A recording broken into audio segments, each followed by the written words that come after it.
belangrijkste nieuws uit Curaçao in het Nederlands. Access Journaal.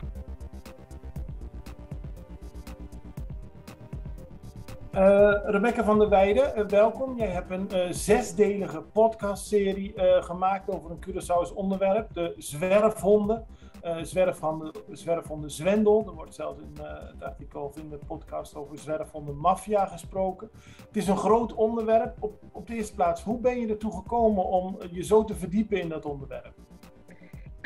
Ik ben benaderd om in dit onderwerp te duiken. Ik ben zelf journalist en podcastmaker. En ik stort me voor de podcast in heel veel soorten verhalen. Waarbij ik voornamelijk heel erg geïnteresseerd ben in verhalen die een beetje onder de oppervlakte liggen. Dus die niet algemeen bekend zijn, maar die wel heel veel mensen aangaan. En dat is dit, bij uitstek is dit een verhaal dat daarin past. Dus ik vind het heel erg belangrijk om in ook maatschappelijk betrokken onderwerpen te duiken en daar verhalen boven water te halen. Dus ik werd benaderd om dit verhaal uit te zoeken. Ik had er in ieder geval, er zijn eigenlijk twee verhaallijnen die lopen. Dus één van de verhaallijnen, namelijk over de stichtingen op het eiland. En specifiek gezien ging het toen om het Kluiver Dog Rescue Center. Dat heb ik wel in het nieuws voorbij zien komen een aantal jaar geleden. Zoals denk ik heel veel mensen dat je het zijdelings wel hoorde bij talkshows of in het nieuws wat daar gebeurde.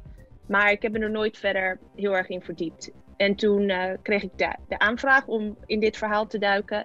En toen had ik even een kort online onderzoekje gedaan van wat is er nou eigenlijk over bekend en waar gaat het nou eigenlijk over?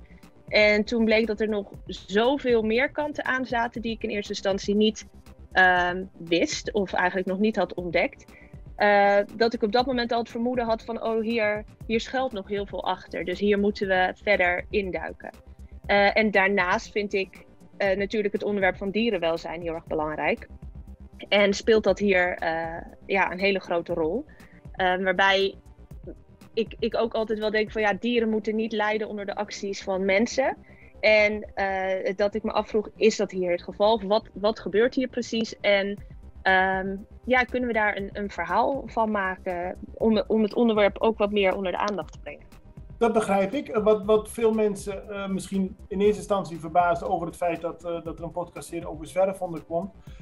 Het is een onderwerp dat voor een groot deel van het eiland eigenlijk niet zo belangrijk is. Hè? In de zin, ze kijken er niet naar en er zijn veel vrijwilligers die met hart en ziel proberen de beesten eten te geven of te zorgen dat ze gesteriliseerd worden en dergelijke. Maar het is niet, zeg maar, voor heel veel mensen is het, dat zul je zelf ook wel gehoord hebben. Het zijn honden op straat. Waarom besteed je er zoveel aandacht aan? Ja, dat is een terechte vraag. Want ik denk dat we het over twee groepen mensen eigenlijk hebben. Als we het hebben over mensen op Curaçao, namelijk de toeristen. Want het is natuurlijk, er komen heel erg veel toeristen op het eiland af. Waarbij ik denk, je komt als toerist naar dat eiland met een heel bepaald doel. Je gaat op vakantie. Dus je gaat daar, je gaat op zoek naar het strand en naar de zee en naar ontspanning en naar afleiding. En dan denk ik dat je op zo'n moment wel de honden registreert. Want dat was ook mijn eigen ervaring. Ik kwam op het eiland aan en het is, ik was er natuurlijk extra alert op, maar je ziet het wel meteen als je vanuit het vliegtuig stapt en richting de stad rijdt. Maar dat je als toerist het misschien wel registreert, maar het niet echt ziet. Want je komt voor iets anders. En dat is ook best begrijpelijk. En je kan ook niet in je eentje op dat moment alles oplossen. En er zijn natuurlijk ook toeristen die daar anders naar kijken en die wel meteen willen helpen. En dat zijn dan ook weer de toeristen die bij de stichtingen terechtkomen. Ja. Dus ik denk dat dat één groep is. Één groep die met een ander doel daar is. En de andere groep zijn natuurlijk de locals, de bewoners van Curaçao, die zoals je net zelf ook al zei, dat misschien ook helemaal niet als probleem zien. Dat is gewoon iets wat op het eiland is. Dat is onderdeel van de cultuur daar. En dat is ook wat ik daar heb meegekregen. Van mensen worden ook opgevoed met het idee van een hond is handig. Je kan een hond inzetten om je huis te beveiligen. Ja. Het is een levend alarm en het is gewoon een handig middel. Maar dat is zo'n contrast met hoe het in Nederland is. Dat ik denk dat wij dat, om even te generaliseren, hier minder begrijpen. Dus willen begrijpen van maar hoe kan dat dan? Want in Nederland, als er een hond los op straat loopt, dan bel je. Of dan bel je de dierenbescherming en dan zeg je, er loopt hier een hond en dan is hij gechipt en waar heb je hem gevonden? Dus het is zo'n andere cultuur. Dat wij ons eigenlijk over verbazen misschien van hoe kan dat daar? Terwijl locals denken, ja, maar is dat een probleem dan? Dus daar zit eigenlijk een best wel groot verschil. Terwijl het natuurlijk allebei feitelijk Nederland is, want Curaçao is natuurlijk onderdeel van Nederland. Maar het is ook 10 uur verderop. Dus er zijn ook, hoe dan ook, verschillen. Dus ik denk dat daar een beetje de balans tussen zit. Tussen waarom het eigenlijk niet zo speelt bij de meeste mensen. Je zoekt als journalist natuurlijk altijd naar een verhaal. En een verhaal moet meerdere kanten hebben. Dus dit is een heel duidelijk verschillende kanten aan het verhaal. Als je spreekt over zwerfhonden, zwendel of maffia. Wat gebeurt er allemaal met de zwerfhonden dat de mensen ook misschien niet in eerste instantie in de gaten hebben?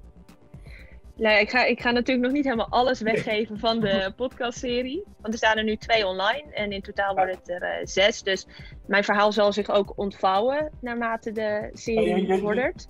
Je introduceert het ook echt vanaf het begin. Je kunt helemaal meeleven, zeg maar, met je zoektocht. Ja, want ik ben er zelf ook heel erg open-minded ingegaan. Van oké, ik heb deze taak gekregen. Al heel snel werd het duidelijk van dat kan ik niet vanuit Nederland uitzoeken. Dat vind ik ook gek. Dat je een verhaal over levende mensen op een eiland vanuit Nederland verslag geeft. Dat hoort niet. Dus ik ben er ook naartoe gegaan. Ik heb er ook zoveel mogelijk mensen gesproken. Dus je volgt ook wel mijn zoektocht naar van maar wat gebeurt hier nou eigenlijk? En waar kan ik achterkomen? En waar vind ik oplossing in? Dus eigenlijk als luisteraar volg je dat hele proces. En waar het in de kern om gaat is het groot aantal stichtingen en wat daarachter zit. Waarom er op zo'n klein eiland zoveel stichtingen zijn. En het vraagstuk daaromheen van helpen ze elkaar of zitten ze soms elkaar een beetje in de weg? Dus dat is eigenlijk waar ik steeds naar op zoek ben gegaan. Waarbij de andere verhaallijn, eigenlijk het zijn een soort van 2 verhaallijnen verweven met elkaar, die allebei van invloed zijn op elkaar, maar ook een eigen doel dienen. En de stichting is 1 verhaallijn en de geschiedenis van die hondenproblematiek, want wij zouden het in Nederland dan problematiek noemen, hoe dat is ontstaan. Dus ik ga daar ook bijvoorbeeld bij de dierenbescherming langs. Het bestaat al 70 jaar, dus die waren eigenlijk bij het begin, het speelt al wel langer, maar die zijn er al heel erg lang mee bezig. Ja. Dus wat schuilt hierachter? Eigenlijk ook voor mensen in Nederland die niet weten wat zich daar afspeelt.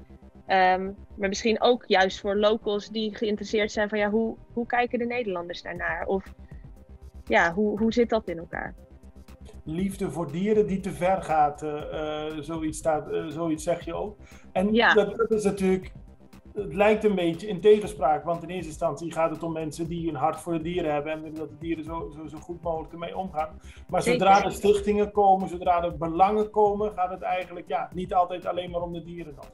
Nee, precies. Nee, dat heb je heel mooi gezegd. Want het laatste wat ook mijn bedoeling is bij deze podcast is mensen ontmoedigen of afschrikken met je moet maar niet helpen. Want dat is absoluut niet het geval. Integendeel, ik pleit juist heel erg in de serie ook voor op een juiste manier helpen en op een effectieve manier. Zonder dat je andere mensen in de weg zit. Of met ellebogenwerk juist wil dat jij iets doet en niet de ander iets doet. Want in die end wil iedereen op het eiland, maar ook alle stichtingen hetzelfde. En dat is de honden helpen. Maar af en toe wordt dat verdrongen door dingen die zich afspelen. En door onrustigheden. En daarbij wil ik dan dus wel echt heel erg duidelijk maken. En dat komt in de serie hopelijk ook naar voren. Dat de intenties van iedereen uiteraard heel erg goed zijn. Want als je wil helpen, dat is een goed idee. Dat is hoe dan ook een goed idee. Maar het is eigenlijk in deze serie dan, en wat is dan de stap daarna? Goed zo. Nou, ik hoop dat veel mensen gaan luisteren. Je zei zelf al, er zijn 2 afleveringen zijn nu online geplaatst. Ja. Over hoe lang, wanneer worden de volgende geplaatst?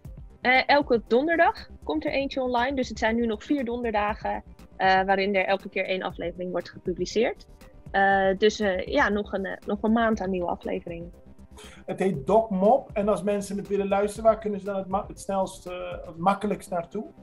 Het is te luisteren via Podimo. Dat is een Nederlands platform. Het is in ieder geval een internationaal platform dat sinds kort in Nederland zit. Waarbij ik ook bij moet vermelden dat je wel een Nederlands nummer moet hebben om de app te downloaden.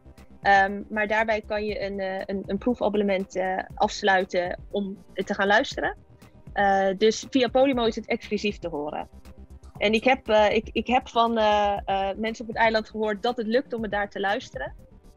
Dus als het in eerste instantie niet lukt, er is een manier waarbij het wel kan. Blijf het proberen. Oké, als er meer informatie is, laten we dat weten. Jij bedankt voor de uitleg. En wellicht tot de volgende keer op Curaçao. Zeker, bedankt. Tot ziens. Dag. Het belangrijkste nieuws uit Curaçao in het Nederland. Access Journaal, vers van de pers.